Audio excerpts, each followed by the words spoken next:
Terry Wilson, really. I'm excited, Terry. I want to get started here.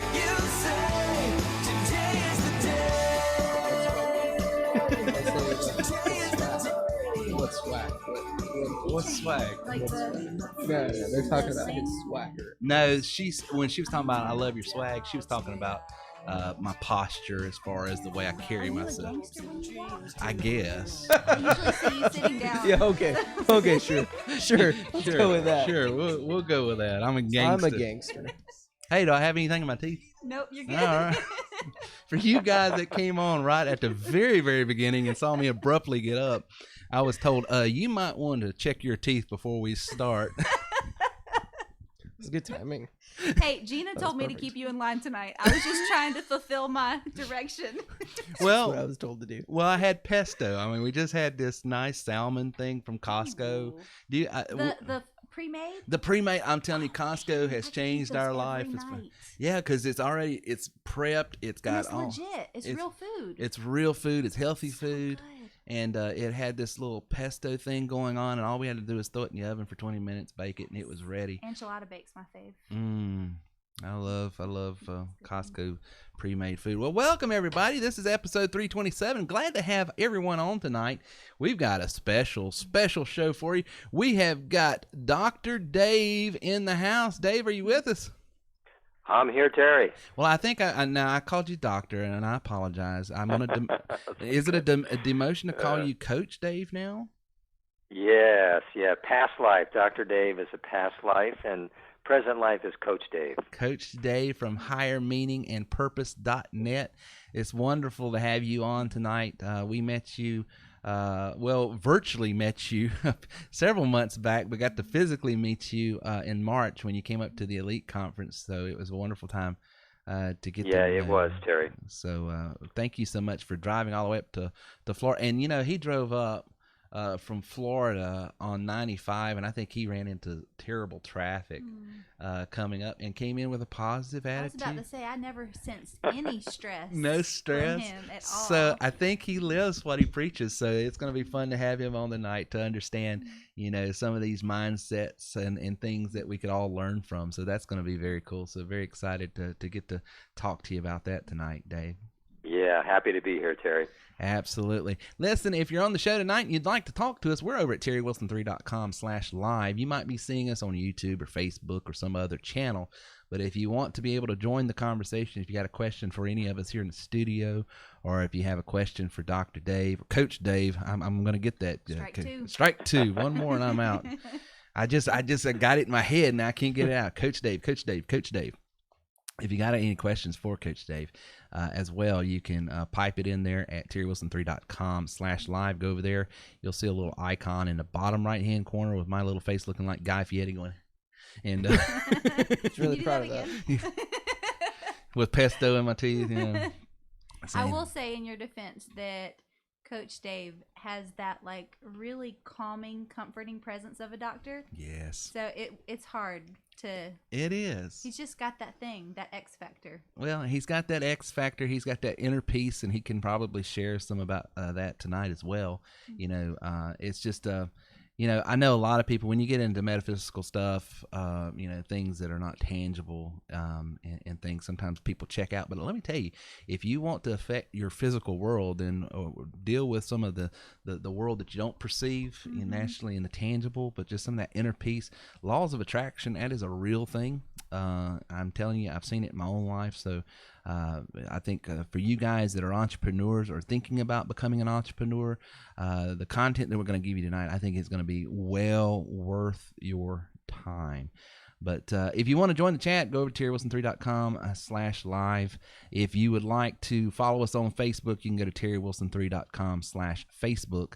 terrywilson3.com/Facebook. And if you're a twit that likes to tweet, you can follow us and hit us up at terrywilson3. Is that still a thing?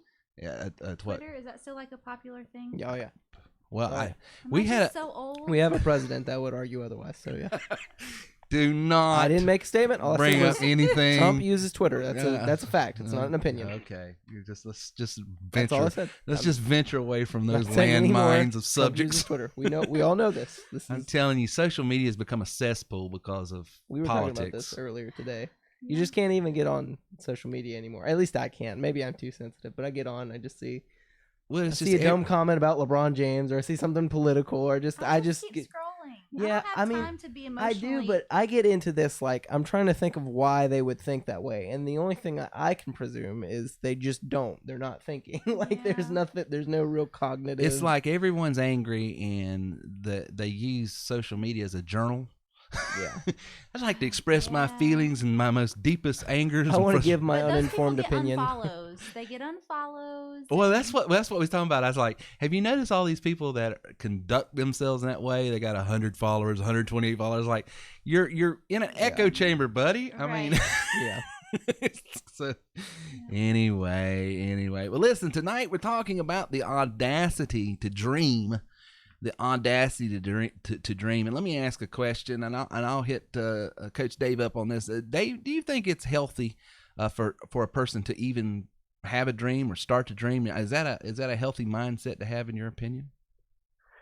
Well, I like that question, Terry. It's you could have asked something like, is it good to have a dream? It's healthy. That's an interesting term to use there. When I think of that, I think, well, how about eating? Is eating healthy?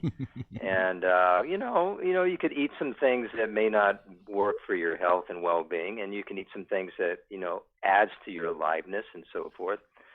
So I think your dream is very, very much like that in terms of there's aspects of your dream that are life-giving, and then if we adopt dreams that aren't necessarily ours, or adopt dreams that we're been influenced by from other people, then they may not be for our best interest. And the nice thing about it is I have a test to help people determine the value of their dreams. So maybe at some point we can take people through the test. It's 5 simple questions. Yeah, go ahead.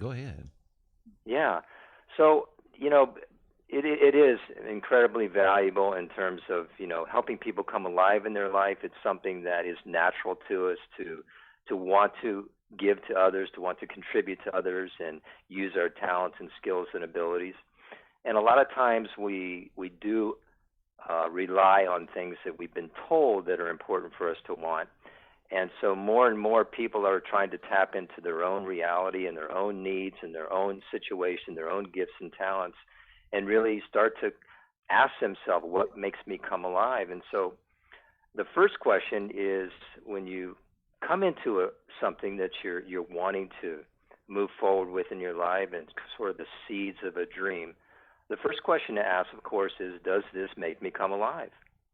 Does this feel expansive? And so if you have some kind of containment, or if you have some kind of restriction, well, certainly that's not the dream that you're looking for. Right. And so it's a great thing to kind of feel in your life. Man, does this light me up? Is this really important to me? Does this light me up, turn me on? Do I get on fire when I feel this coming through my body? Right. And then the second simple question is simply, does this align with my core values?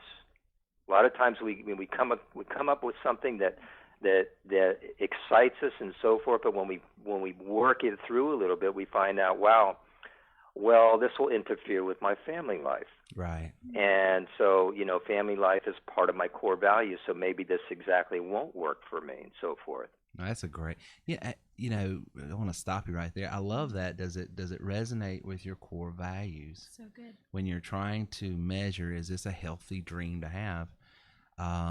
It has been my experience in doing the type of coaching I do, which is primarily coaching entrepreneurs, or wantrepreneurs as we call them. So many times people have experienced such tough failures that they don't want to even go there again, and so they hold themselves, they don't allow themselves to dream anymore.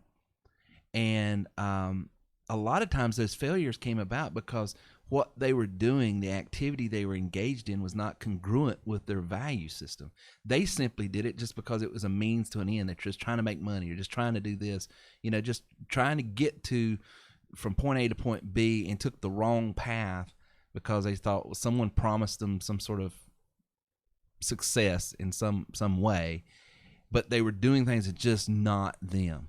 It's just, it doesn't, you know, and so I love that question. It sort of filters that out. So you guys that are on the podcast tonight, you guys that are listening to this later on, man, really, really take to heart, you know, those first two things, and we're going to get into the next few here, but does it make me come alive? Does it resonate with my purpose and my passions? Now, does it light me up? I love the way you said that. Number two, does it harmonize, and is it congruent with my value system? Can I say something real quick? Absolutely. So I have this like huge dream to be a midwife. I love babies. I love the birth process, but it doesn't line up with my family. It would not make sense for me to be running out of the house at 2:00 in the morning, 4 to 5 nights a week, which is why I know that is not where I need to be right now. Right. And I've had to kind of walk through that and reconcile that, because you can be super passionate and super lit up by something, but then it be out of work harmony against your values of where you're at right now. And family's more important to me than anything. Yeah. So that's good stuff, Coach Dave. That's a beauty, and that's a perfect example too. And then Terry, you know, just to expand on something you brought up about, you know, the disappointment of failure and people not having a connection with their genuine gifts and talents. I think back, you know, 100 years ago, and most everybody knows Napoleon Hill, the Think and Grow Rich, the Law of Success, and you know, what he identified as a real, and he calls it a real tragedy in the world, is the fact, and he says it like this: the fact that most people never engage in the work for which they're best fitted by nature. And this has become a big part of my work in really uncovering people's natural gifts and talents, as well as their natural limitations. And so this has been an exciting piece of work for me to really, as I start to work with people, really know them in a way that I knew people when I was, you know, I had a nice 36-year career as a chiropractic physician in the healing arts. I knew people really well before I offered any guidance, direction, hands-on care. And so I needed that, you know, in terms of being a coach. I needed a way to, you know, kind of really connect with people. Right. And, you know, part of it is really uncovering their gifts and really, really harmonizing with those. But back to the questions. The third question is something that's really important, which is this dream going to cause me to grow? Now, obviously, if it's something simple, something you already know how to do, and there's no problem, I mean, that's not much of a dream. Right. That's not pushing you very far. If you're not having to stretch for it, it's not really a dream. It's more of a just, we'll go to this position now. Just roll over. Yeah, something simple, right? Exactly. Right. You know, and to be honest with you, we have had a tremendous, I was telling the guys before we came on tonight, last week was our biggest week in business in the last 10 years. Whoa. We did, commission-wise, a little close to $80,000 in commissions went out last week of just people reselling our system. That doesn't include using the system with RMPs. And, you know, over half of our members don't even resell our system. They use it for their insurance, real estate, and other businesses. Like, you know, you've got your coaching business and you're using some of our tools to generate leads for that and whatnot. But just on the resale side, and when you do that much volume, you're going to have a couple times, well, you know, man, I didn't realize it was going to be all this. And I was like, well, how do you expect to make that 6-figure and maybe even bump 7-figure later on if you don't have to expand, if you don't have to stretch and learn and grow? And I love that question. Does this cause me to grow? There's no great thing I've ever done that it did not cause me compel me to have to really get outside of where I'm at right now. You know, and growing is tough. Growing is painful. It is. You know, stretch marks. Yeah. Oh, don't even get me started. 4 pregnancies in 4 years. Oh my gosh. But isn't it? No, you know, Terry, it's like, and it really brings up the point of the greatest value of really connecting into your contribution to others and getting into this dream, it's who you become. Right. You know, it's the growth that goes through you and that happens for you, and it's the person you become. That's that greatest gift of all, actually, in having this powerful dream for yourself. Yeah. Yeah, I'm telling you, it is, you know, as most of you can discern, you know, the first question I posed to the group here in the studio, is it healthy for a person to have a dream? I would say all four of us would say absolutely. It is if it's the right dream. So what was the last couple of questions that you asked, you know, to discern and to measure if it's a proper dream? Well, this one's nice. I love this. I love the last two. I love them all, but these last two are awesome. And this one is this dream going to benefit others? Oh, wow. I want to scream yes, because for what I'm doing, what's so good for me is I have, you know, my clothes that I sell, and when women come over to my house and they try them on and they put them on, their faces light up and their confidence soars, and it is so great to be able to see that. That's awesome. You know, that goes to the purpose of what you're doing. If what you're doing is just about you, you're going to get burned out. Absolutely. It's got to be more than just you. I have never done anything with any longevity tied to it if it was always just about me, because there's something about just doing stuff for self that eventually is just so lackluster, unrewarding, and becomes hollow. Yeah. But man, when it's, you know, when it's about, and you can see the fruits of what you're doing and how it's impacting other people, and you go home with that sense of purpose. Hey, I was able to touch this many people, help them. You know, I love what we make. I love that we're going on a vacation. As a matter of fact, we're taking all of September off, just about. Going to Florida, going on cruises. We're doing all kinds of stuff. But I love that. So I don't, you know, truth in advertisement. I love that. But, you know, I love just as much as people that send me email that send, Terry, I've tried all these work from home, get rich quick scheme stuff, and always come up empty. I've been in your system for a week, a month, or whatever, and I'm starting to see this, or man, I just made my first sale, or Terry, I'm making $2,500-$3,500 a week now working from home on my own. That to me is just as rewarding, because I say, okay, we're doing something right. Right. You know, I love the fact that last week was our greatest week in business. Is, you know what? I wasn't the top seller. I wasn't even close. And some of our top sellers, people hadn't even heard of, never been on this show. Yeah. Really? Yeah. Some of them only been with us a month. That's awesome. They're on fire. They're working hard. On fire. That's the best. So I love that, Coach. I love that. Does it help others? I'm telling you, you will last. You will last longer when it's about more than just yourself. What's the last one there? The last one is my favorite, which is, of course, it relates as well to number 3, which is basically, is it going to cause me to grow?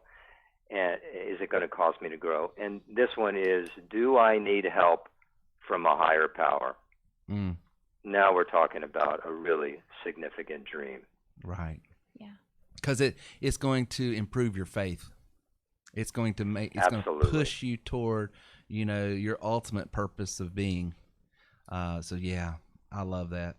I love that, you know, and I tell people all the time, you know, I try my best to not get quote unquote religious on the show, because it's not about that.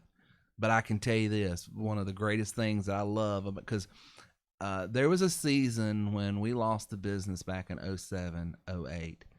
I could have gone into pastoring a church, but there wasn't a church around that was going to be able to afford to pay what I felt like it would take to support a family of our size. It just wasn't. And I was so discouraged. And my prayer the whole time is, Lord, I want to minister. I want to give back. I want to be able to encourage. I've always had this thing inside of me, the music I write, the music I play, the message I give. It's always been about building others. I want to, because I know what it's like to be down, discouraged, and feel like you can't do. So that's always been, but I don't know how to do that, which I felt, and make a living. Yeah. And then this thing comes about. Yeah. And so it's Coach, it's awesome. You know, does it cause you to get connected with your your sense of that higher power, the reason you're in it. For us Christians, I'm not putting my religion, my faith on anyone, but for us Christians, for anyone else, is it connecting you to why you are? For us, we I love the humility that comes with that, and the reliance, on what other people may call the mastermind principle, when you tap into something bigger than yourself. Absolutely. And you have some faith that, hey, I've been given this life, and if I come up with something that's real and genuine for me, I'm going to be given the tools and the ideas and the experiences and the support to really help me make it happen. I'm not here by myself, and so forth. So I just really love that last one. Absolutely. You've got some shout outs that you said you wanted to hit. Yeah, we had some come in. All right, go ahead. Let's get through here. This is from Diana. I appreciate you. Thank you. That was our first one. Well, really Diana, sweet. We appreciate you. Thank you so much. That was very nice. This one's from Mark. Shout out to Diana, Ken, Evan, and Jerry Z. Also Bob in New Orleans. So these are all his new members. And give a shout out. You guys are connected to one of the elite coaches of TW3. He is a rock star. He gives great time and consideration and coaching to his members, and his members produce. So that's great stuff. We got any questions in the chat room? No questions yet. A couple more shout outs. This one's from Spencer. Welcome Shonda Lee Smith and Rod Phillips. All right. Welcome, guys. Welcome. Spencer's awesome. We have Matt Fox in the chat, and he hasn't been on in a few weeks, so it's good to see him. Matt, good to see you back, brother. Good to have you back. Hope you're getting something out of tonight's show. And if we can answer any questions you got, let us know. So the first question I posed, and we just sort of elaborated on, because Coach Dave had so much stuff there, is it healthy for a person to have a dream? Of course it is, if it's the right thing. And then he just went through 5 ways that you can measure to see if it's right. Here's a question, and I'll start with Lindsay on this one. Lindsay, how do you dream after a discouragement? How do you rekindle that dream once you've had that dream, you've gone for that dream, and that dream just fell apart on you? How do you get back up? Okay, so let me drill down a little bit on that question. Are you talking about in my personal journey with my business, or are you talking about another adventure that I've tried that has failed, and then I dove into another one? I'll leave that to you, however you want to answer it, because a dream is a dream, whether it's personal, whether it's professional, whether it's in business. I mean, we all have these things, these dreams that we have, and inevitably you're going to love and lose. I mean, it's just part of the game. So I would say in my music history and in my business, when I have experienced a great discouragement, something I was really hopeful for that would work out, didn't work out, the way that I found encouragement was through either serving or giving. And the music example, there was this audition process, and I was really hopeful for a spot on this team. Right. It didn't work out, but I just knew I was supposed to be part of that ministry. So I took on an admin role. Gotcha. And through serving, I found lots of great joy, and I learned incredible skills that I can apply much later in my life. Right. So serving in that role. And sounds like you go back to what David was talking about. Is it bigger than me? Yeah. And so it helps others. Well, and it connects with music, you to your purpose. Like I'm a musician. I feel like I've got gifts and talents, but there are others with more than me. And so I'm not going to get every role I audition for. And I recognize that. But if I really feel called to a ministry, I can serve. Right. I can push papers. I can make phone calls. I'm not above that. Right, you know? But you're still connected to it. Right. Yeah. I still want to be a part of it, whether I'm on stage or behind the scenes. Right. So, and then on my business, there's been a couple of different things that I've tried and been really, really excited about, and they have not worked out. Sure. And so when I'm in that sad place, an easy way to get out of that is to give, find a cause and give. I have a lot of clothes at my house. Right. And I can just give, and there's a lot of joy in giving. Yes, there is. Absolutely. Guys, I think what you're hearing tonight through Coach Dave and Lindsay and hopefully myself is it's worth having a dream if the dream is worth having. And if the dream is worth having and you use those 5 ways that Coach Dave just sort of broke down, then discouragement that we all go through. Lindsay's gone through it. I'm sure Coach David's got a story. Y'all have heard my story too. You're probably sick of it. But, if it's worth having, it's worth fighting for. And you will find the energy to fight for what it is you want when the dream is big enough and the desire is big enough to go after. So I want to ask the general audience, and if you want to type it in and give it to Reagan, you can participate. But what is your dream? What's your dream? What is it that you dream about? What is it that just is on the inside of you? Is like fire shut up in your bones. I mean, you just can't. I mean, it's just something that it keeps you up at night. What is your dream? My dream from since I was a kid, since I can remember, believe it or not. Now, it took on different forms. It took on different forms, but my dream was always to be a businessman. Well, here we are. Believe it or not. Now, I thought at one time that looked like a preacher. I thought at another time it looked like a lawyer.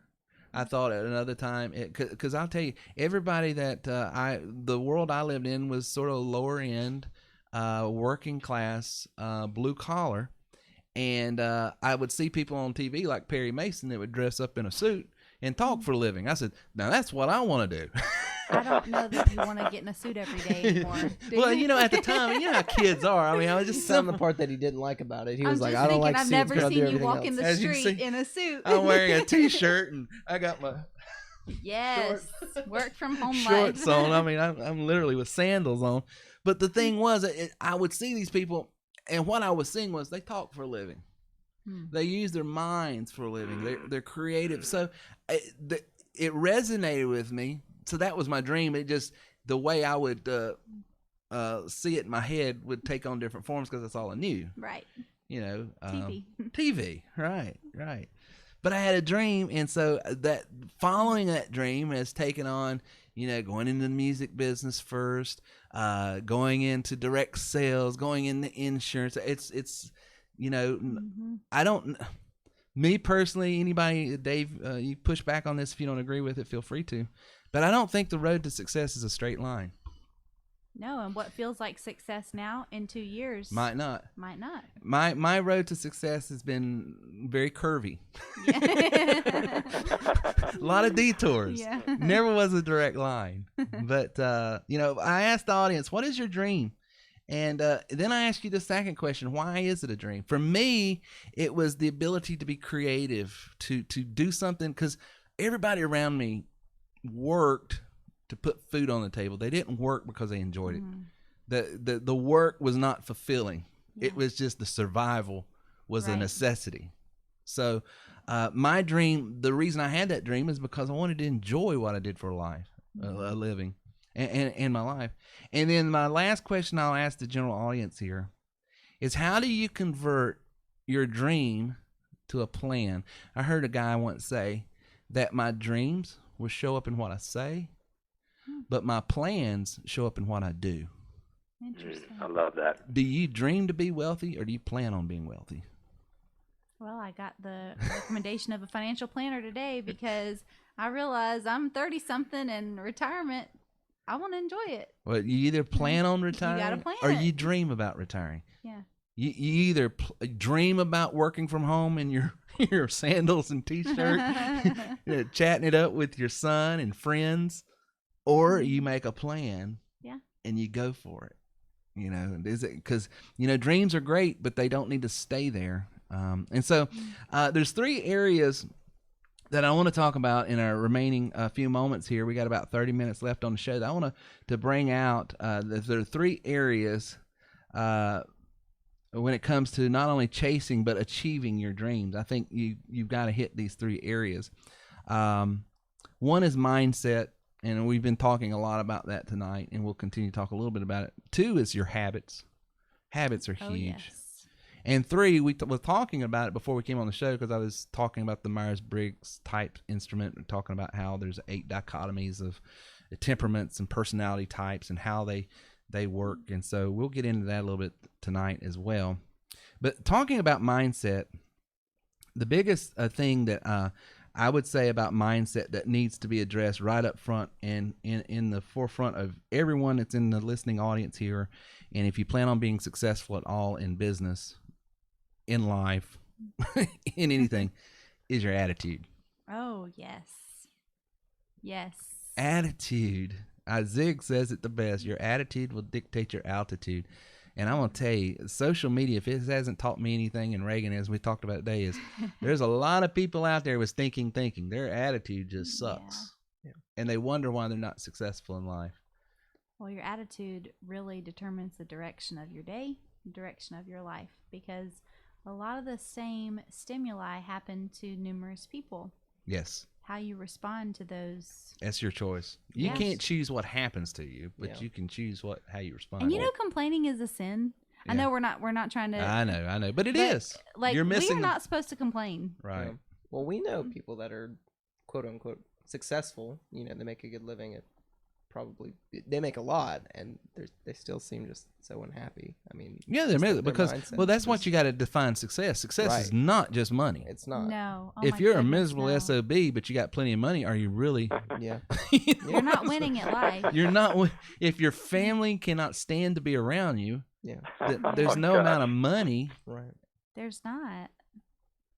You know, we met someone who was You had Glad to you had do your it. segment. had to do it. I feel like he turned it down though, so it's not as Yeah, obnoxious. you cranked it down a notch. I cranked it down a little bit. Everyone appreciates that. So I'll speak for everyone. I'll just tell you about an attitude I ran into, and Reagan pointed it out to me. We won't mention names to keep it legal, but Uh-oh. you know, I don't know what he's referring to yet. Am I going to have to call Gina in here? so one of the things that I tend to overdo from time to time is sarcasm. Okay. You know, it's a second language for me. What? What? Believe it or not. No. And if you're like in my personal circle, one of the things I will do, and I got the camera on you. I'm sorry there, Lindsay. Just sitting there while you're drinking. I'm having to talk and do this thing at the same time. Sometimes I mess up. I apologize. One of the things I'll do is I like to banter back and forth with my friends. You know, I don't mean nothing by it. Oh yeah. I don't mean nothing by it. You know, like if you're a guitar player, Uh-huh. you know what I would ask you? What? What's the difference between a guitar player and a large pizza? I got nothing. A large pizza can feed a family of 4. Oh. Oh. That's it. Oh boy. I don't mean T's nothing. got jokes. I don't mean nothing by that. He does that. I do He's that. got one for everybody. I've got one for everybody. Yeah. You know, what will you know? How do you tune 2 piccolo players? You shoot one of them. Oh, mercy. or something you'll never hear coming from a trombone player is put that in the back of my Mercedes. You just won't hear the. Okay. You know, that's I've got funny. something for everyone. How can you tell it's a drummer at your door? Because the knock keeps slowing down and speeding up. You know? Or he never knows when to come in. It's Or he one of never the knows two. when to come in. Yeah. So I'm a musician, been around musicians my whole life. You know, we joke. So on social media, and someone I responded to this post, and I was the only one that got the riddle right. That was guessing. And I said, well, it must be a musician thing because the person who asked it knew it, and I picked up on it. And then one of the respondents says, well, no, so-and-so didn't get it either. And I was like, well, the so-and-so that he's referring to is a drummer. So what do I say? Well, I thought he was a drummer. I didn't know he was a musician. You know, all good fun, ha ha, he he. And then I had no idea he was because Are you in social media timeout? he loses his marbles. He gets so offended. Now me and him are friends. He knows me. He knows I don't mean nothing by it. If it was Reagan's he's not a musician. He's a drummer. Yeah, I get that all the time. It's pretty funny. You're a drummer?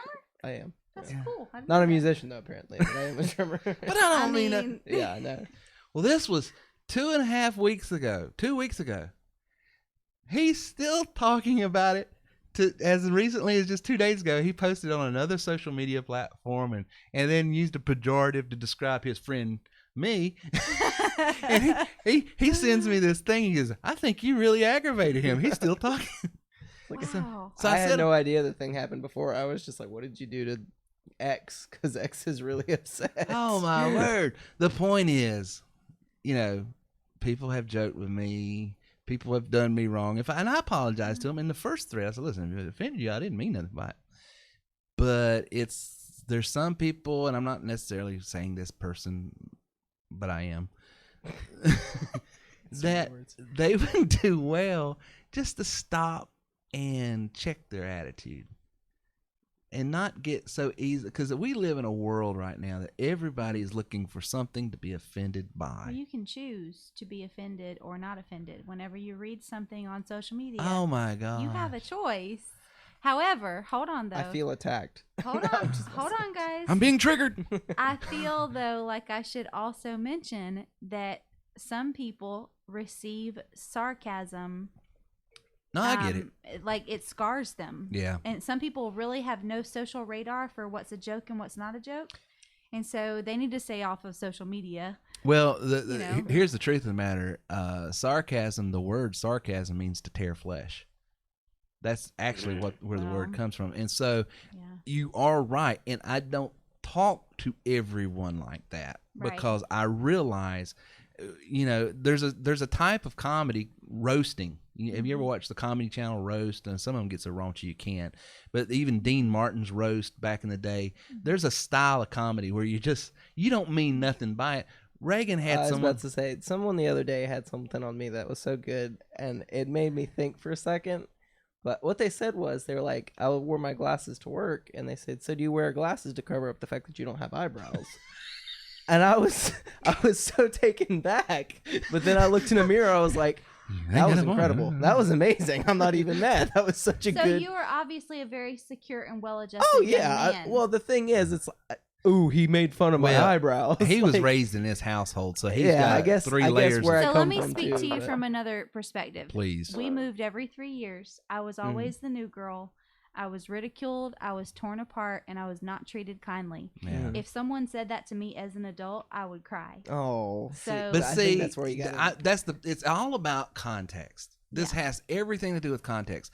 You don't talk to people like that. That's rude. It's not socially accepted. However, if you have a relationship with them, if you have Now, a that's relation, different. if you have a relationship with them and they know you don't mean nothing by it, it's just because I've had my friends. I mean, we banter back and forth. They Yeah. call me fat. They call me bald. They call me. Aw. Well, it's true.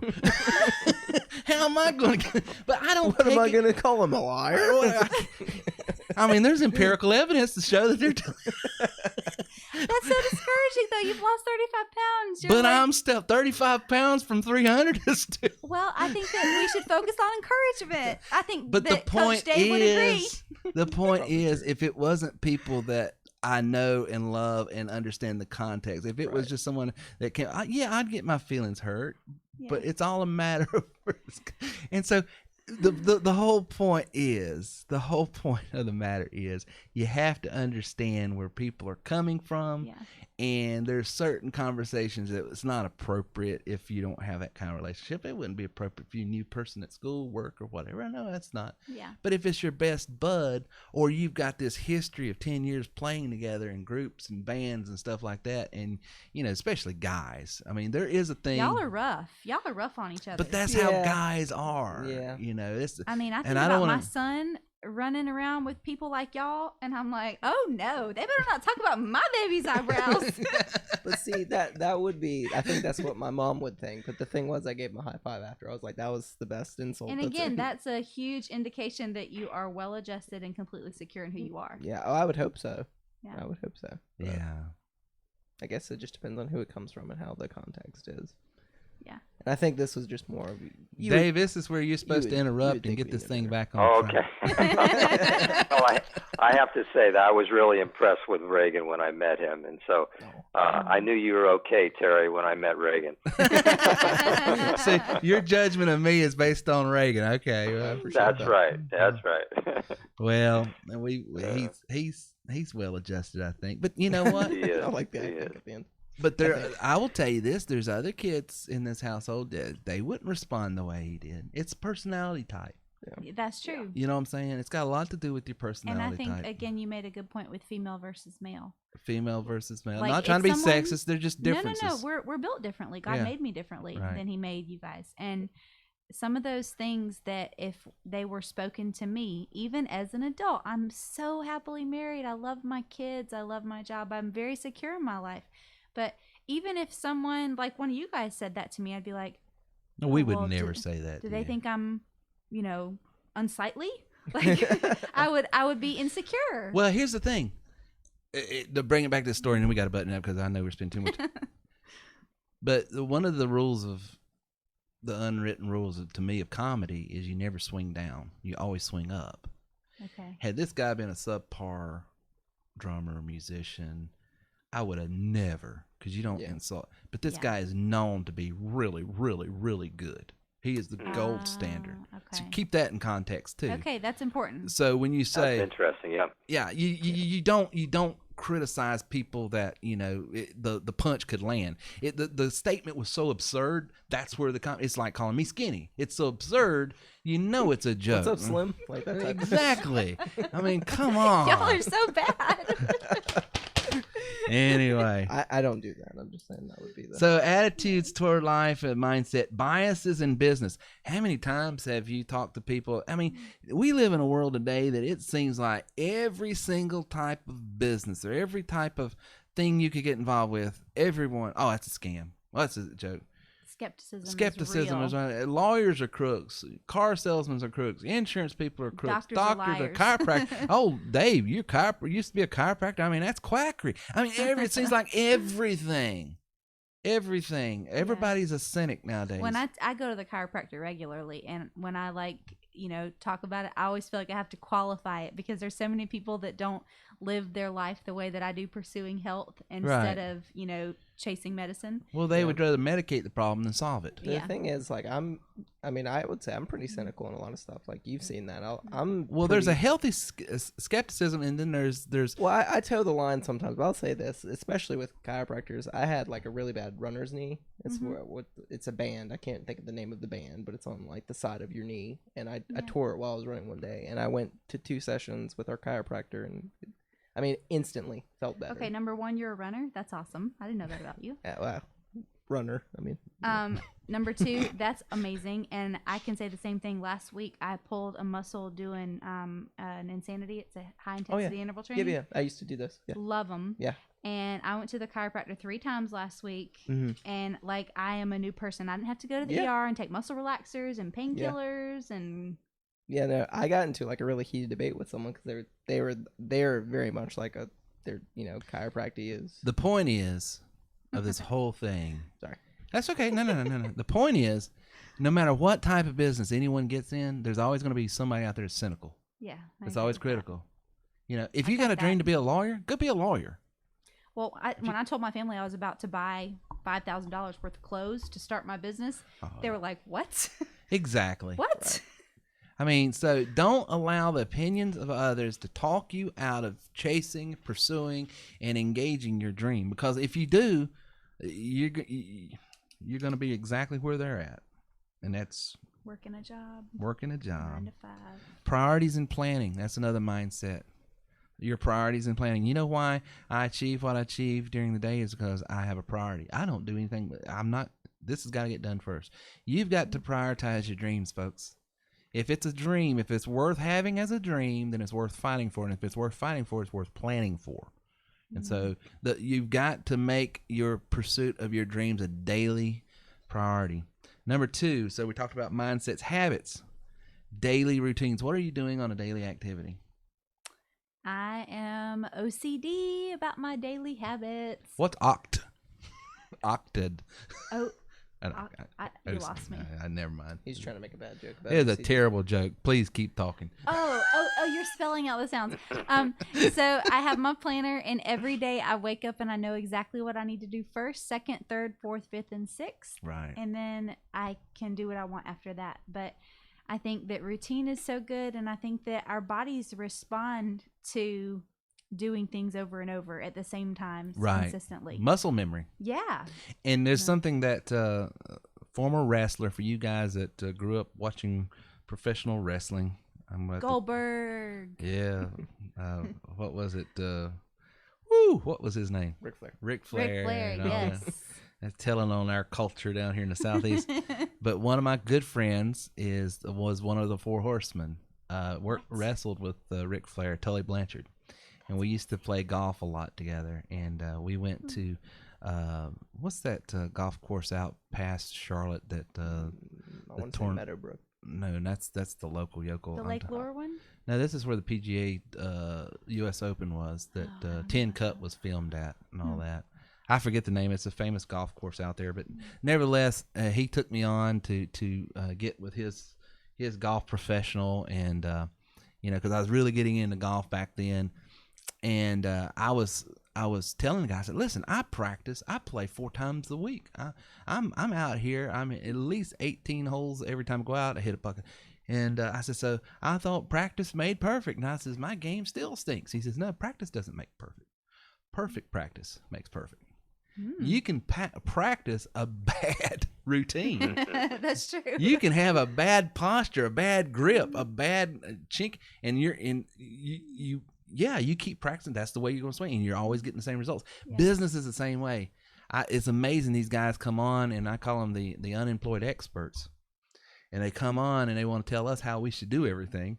Yet the reason they got involved with our business to start with is because they're unemployed. They had time. They weren't successful, and so I said, do me a favor, and that's why we even started that 90-day money made guarantee. I said, just do it my way. I know it won't feel natural. I know the club. Can I use the golf example? I said, I know that it's going to feel different in your hands. I know it's going to seem strange, but there is a reason for the reason we do this. There's for the madness. So just do it. Trust me. If you'll do it my way, and do it legitimately, and do it full-heartedly, and don't sell it short. Do it, even though you don't understand it. Just do it this way. In 90 days, I guarantee you results.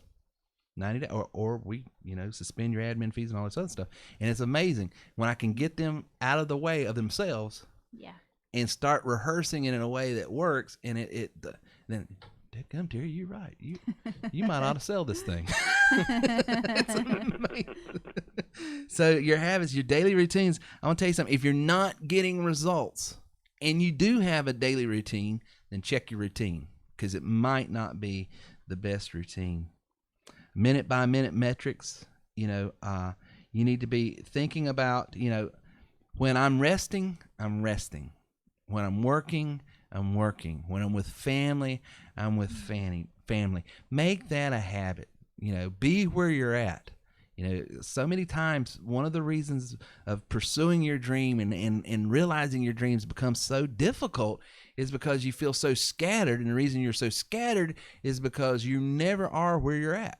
Can I say something? You can, absolutely. So I've been in business a while now, and I finally made this life-changing change like last week, whenever I got this phone that I was telling you guys that I didn't know how to work. What you done did? So, and I've been actually, my brother-in-law is a pastor, and so he's always on call. And, he was like telling me, he's like, you got to disconnect from your phone. And because I was, whenever a customer would message me, I would drop what I was doing, dinner, to answer. And it was just crazy. Right. So anyways, I got this new phone, and I cut off all business notifications, all of them. So if I have 20 messages, I don't even know. There you I'm go. here. Right. I'm with my family. I'm with my kids. I am here. And then when I want to go work, when it's my work time, I go pick up my other device, my iPad. Right. And I work. It's just it's so simple. It's a simple, but it's those simple things like that. And I'll tell you what happened to me when I started. You become more effective when you are at work. Oh my word, yes. I'm not like begrudgingly like, oh, I just stopped dinner to respond, and your question was not even worth me stopping dinner over. I'm not angry. I'm happy. You have to be able to delineate your time that way. Otherwise, your business doesn't get the best of you, and your family doesn't get the best of you. It's just total chaos. And the second habit you need to develop. Mindset, we talked about mindset, attitude towards life, biases in businesses, priorities in planning. That's a mindset. Habits are daily routines. Make sure they're routines that are effective and are bringing about change, positive change. There's another thing that when you're looking at your habits is the minute by minute metrics. Be where you're at. That's what I mean by that. Thirdly is a lifestyle of learning. I'm telling you guys, pick up a podcast, an audiobook every single week. And get outside of things that you would normally listen to. I was listening to a podcast the other day, had nothing to do with business, nothing to do with sports, something totally different, and I picked up a brilliant business idea, put it in practice on social media this weekend, and already seeing major results from it. So it's just awesome. Expose yourself. Lastly, when you're talking about pursuing your dreams, the audacity to dream, the third thing that you want to look at if you want to achieve your dreams is temperament. And here's what I mean by that. You need to be self-aware of who you are. What is your temperament type? And most people really don't understand their personality. They really don't. They think they do, but they really don't. And I'll give you a quick example. When I was getting certified to do the Myers-Briggs thing, they were giving us case studies, and there was this guy that was raised by an alcoholic father, and it was a very abusive situation. And when his dad would come home, he was conditioned by his mother, everybody just stay quiet, stay out of his way, no one gets hurt. So he spent his whole life in this very introverted lifestyle. He grows up, he goes out and gets a job. Every job he gets to, he's working in a cubicle, he's working with papers, he's working by himself because he has conditioned himself through his activities. I must be an introvert because I've just stayed quiet my whole life. Well, it just so happens that he found himself, his career progressed, that he was someone that did some type of paperwork or something at a car dealership, doing the title work and stuff, all the administrative work in the back office. Well, they just so happened one weekend that this dealership was having this humongous sale, and it really paid off. They had tons of people coming in. So the owners came back and says, all hands on deck. I don't care if you sweep the floors around here. I don't care what you do. Get out there and help the customers. I don't know anything about cars. I don't talk. Get out there and help the customers. So this guy, because of the situation, was forced to get out and work with people. Turns out he sold a few cars that weekend. Turns out he loved it. Wow. Turns out he asked to be moved from the administrative side over to the sales side. Turns out, years later, he now owns 22 dealerships in Texas. Turns out, he's an extrovert. Wow. Not that you have to be an extrovert to be a salesman, by the way. But the point of the matter is, just because you've been conditioned by life to act a certain way does not mean that that's actually who you are. Interesting. Family dynamics, work dynamics, all of these things play into conditioning us. So where's this test at on the website? Well, I can take it to you. Matter of fact, if you're a TW3 member, you have the right to take it at a discount. It's $197 to take general public. If you're a member, it's only $50. And as a member, you can resell it. And it's a great thing. What? You go through, you take this assessment. It's 98 questions. And I know Coach Dave's on here. He's got his stuff as well, and he can resell this. He's an elite member and can resell this as part of his packaging, however he wants to do it. But there's basically 8 dichotomies that program goes into. The first layer is extrovert, introvert. That's how I get energy from the outside world. Do I feel reinvigorated and alive when I'm around people, or do I feel depleted? Right. I speak for a living. I teach for a living. I do this for a living, but I'm borderline introvert. Yeah, that's mind blowing a little bit. But it's because a lot of creative type people are. They want to be in their thoughts. Write this down. Well, people are always shocked when I say I'm an introvert. Right. Because I do my live sales and I have all these people over shopping at my house, and I'm like, y'all gotta go so I can breathe. Well, yeah, because you just gotta have that me time. So your first layer is your extrovert introvert dichotomy. Second layer is how you perceive. Do you perceive through a sensory or an intuitive function? Okay, that's big picture, small picture. Third dichotomy, as you get into it, is then how do I process that information? Do I use in other words, it's called your judging function. Do I use a logical function, or do I use a value-based function? They call it feeling, and the reason I don't use the word feeling function is because most people associate that with an emotional function. It has nothing to do with emotions. The feeling function and logic function has to do with a logic function is I grab this information. I like to use it this way. I'm an umpire. and I'm making, this is my judging function. Mm-hmm. As an umpire, if I'm using my logic function, I am analyzing the height of the ball that came in. Is it right over the plate? Mm-hmm. And if it is, I'm either calling it a ball or strike. Okay. If I am a value judging, if I use my judging function in more of a value temperament, then I'm still looking at where the ball came in, Mm-hmm. but I'm also contextualizing who the pitcher is, who the pitcher is, who the batter is, Mm-hmm. how has he been pitching this whole game, and if he's been pitching well and I've been giving him that outside corner a little bit, even when he's off the plate, I'll go ahead and give him that one. Yeah. That's a value, you know, and so most of the time in marriage and in business and stuff, when people have conflict, Mm-hmm. it's because one is a value judger and one's a logic judger, and that's why there's an impasse, because their whole reasoning. And that's why when you get into counseling with people and conflict counseling, stuff like that, that's usually what you attack. What about couples that tend to get along easier than most? Are they typically of the same reasoning? Not necessarily. I mean, Gina and I are polar opposite in every way. Mm-hmm. Usually, you know, getting along as you quantified it has to do more with you guys being able to understand one another. And appreciate where each other's coming from. And it could be coming from the same place. Yeah. Or it could be coming from polar opposite places, but you understand that person. Cool.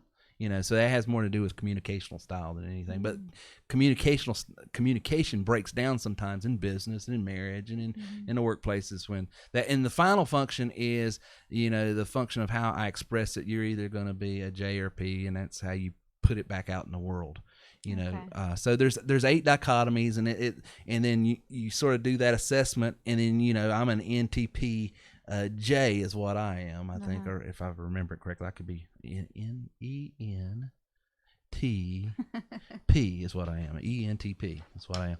But on the Myers-Briggs, for those keeping score at home. But self-awareness is huge, and I got deep in the weeds there, guys, and I apologize, but the reason I did is because if you understand who you are and you can appreciate who other people are, then you can start building bridges to communicate more effectively to those folk.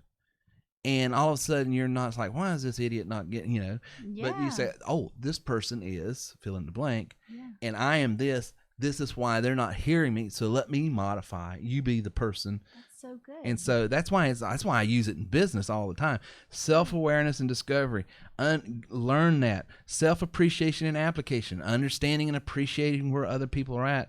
And then understanding the distinctions and the differences of other people. If you can get that in business and in your personal life, you are going to achieve your dreams. A lot of times dreams are held back, not realized, not seen, because there's this impasse with another person. You know, there's always this conflict. I don't have the marriage I want. I have a dream of having a great marriage. I have a dream of having a great business. I have a dream of having great kids, whatever the case may be. A lot of times it's because of not understanding, appreciating, and how to apply the distinctions that you have with other people. Dave, you got anything else? I know I've been yammering here a while. Yeah, Trey, that was awesome, because that's been my experience as well, and I put it in these terms. You know, self-awareness, when we understand ourselves in a different way, it's liberating. I mean, just like you described that gentleman that was sitting behind a desk, and all of a sudden he gained a new awareness. He was forced into it, but he gained a new awareness about his capacities, his abilities, what he has to offer, and look what took off for him. And the same thing happens with, you know, becoming more aware of others. Really, my experience is, you know, most all of us, we're not necessarily we're not trying to you know, disagree with other people and this and that and the other thing. It's a matter of understanding. I think you spoke that really well. The more we understand ourselves, the more we understand others. People are generally not personally trying to irritate you. They're typically just being themselves. And so when you understand that, you're able to embrace the differences and really get along. And this is so important in today's world. Absolutely. And, you know, it all goes back to really understanding your gifts and talents and a self-awareness, and continuing to do that for yourself and discover what your gifts and talents are is so, so liberating. So well done, Terry. Thank you. Well, thank you, Dave. Thanks for being on tonight. This was great. It was a pleasure having you on. And I know if people want to connect with you, give your website and the way they connect with you one more time. Sure. It's highermeaningandpurpose.net. And, my number is 800-296-1102. Awesome. And guys, I'm telling you, I know there's some of you guys out there because I know you. I've talked to you. Terry, I'm a salesman. I don't need all this philosophical mumbo jumbo. Just teach me how to close sales. Well, this is how you close sales. Oh, yes, you do. Yeah. That's what Well, I would this is how say. you close it right here. You better know who you are and know the difference between you and other people because you are in the communication business, my friend. That's right. I worked at UPS for a long time, and they do a lot of sales training where you really need to understand the person that you're selling to. Absolutely. And the hardest thing in business, the hardest thing in relationships, the hardest thing in anything is getting outside of yourself, because I know the first 10 years Gina and I was married, it was like, I said this, why didn't she? But who cares? She perceives it, understands it, relates to it completely different. First 10 years. How many years has it been now? How old are you, Reagan? Oh, stop. Time out. Strike three. No, let's see. 22 years will be May 11th. We celebrated our 22nd anniversary. That's awesome. And Reagan's 23. So, no, I'm kidding. That's he told. No, there's actually a really funny story. There's a funny story behind it. We were going on an anniversary trip one time at work, and I had to take time off so I could babysit. Yeah. And they asked me, "Oh, that's really cute. What's their anniversary?" And I was like, "Oh, I think it's their 15th year anniversary or something." And I wasn't thinking when I said it. I was 19 at the time, 18 at the time. And they all looked at and him. And it wasn't like, until I told a good friend of mine that was like, "Dude, you're like 19, right?" He was like, "They were married." I was like, "Oh yeah." And then I guess it would be their 20th. And then it took me a second. I was like, I told all my bosses. I just told. Which one of them looked at me and was like, "That explains so much." I'm just messing. Reagan just told everybody at Chick-fil-A he was illegitimate. Anyway, Dave, it's good to have you on tonight. Thank you so much, Terry. Thank you, brother. Lindsay, it was wonderful having you on tonight, as always. Thank you. And if people want to connect with you, you've got a website now. I need to give you. We haven't officially launched it yet. Should I leak it or should I wait till next week? I tell you what. What's your extension in the call center? Oh, I don't have it memorized. I'm a mess. You're really prepared for business. I'm terrible. Nah, that's all right. Wait till next week. And I know how they can. You can go to Lindsay at TerryWilson3.com. You can go Lindsay there, yes. at TerryWilson3.com. You said something. Well, I was just gonna say, we had a lot of really good entries from your question that you asked everybody. Okay, let's hit those. Well, I wanted to make sure we got to Mark's because there's a few, and I don't know if we'll have go all ahead. of them. But Mark had a good one. He said, "A dream to help families become stronger." Oh man, I thought that was really good. And Mark was at the ELT conference and got to participate in Bill Perry's session and got to share. That's Mark. That's Mark. Oh, I'm gonna start crying right now. Yeah, and we're not gonna, let's just. But I will tell you, the reason I'm able to help people in business is because my greatest pain came from business. Yeah. And the good book says, "Comfort those with the same comfort you've been comforted with." That's right. A lot of times when you've had deep pains in certain areas of your life, that's a telltale sign that there's a special grace that you're going to walk in. That's right. He walks in it. And he walks in that. You and cannot so meet him. You and can't not meet him be without, changed. without being changed. Because he's got a passion for people, a passion for families, and he's got the stripes to prove it. Yes, and he does. So it's good stuff. All right. Well, thank you for participating, Mark, and giving that out. And for you guys that was on tonight, thank you so much for coming on. I hope everyone got a special time and learned something. I honestly, dreams are so important. I saw a meme the other day from Cliff Ravenscraft, a guy I listen to on a podcast from time to time, and it says, "Don't quit your daydream." So many people, folks will quit on what they're really wanting to do in life because they just think, well, I've been there, done that, got the t-shirt and failed. And so I'm just going to bow out. Nah, don't bow out. There's nothing. I've never met anyone successful that don't have the stripes of the pain of failure behind them. You just, you know, to get where you want to go, it's going to be a curvy road. But I'm telling you, it's worth it. It ain't easy, but it is worth it. Thanks, guys. Hey, remember, if you want to go to the next level, you have to grow to the next level. And that's why I want to give you a free copy of my new book, You Are Worth More. Go to terrywilson3.com/worthmore now. Thank you for listening to our show today at terrywilson3.com. If you would like more information on how we can take your money, your business, and your life to the next level, then please visit us online at terrywilson3.com or call 800-673-1728. Man, it's a great system here. This is good stuff here. I wish I found this company 10 years ago.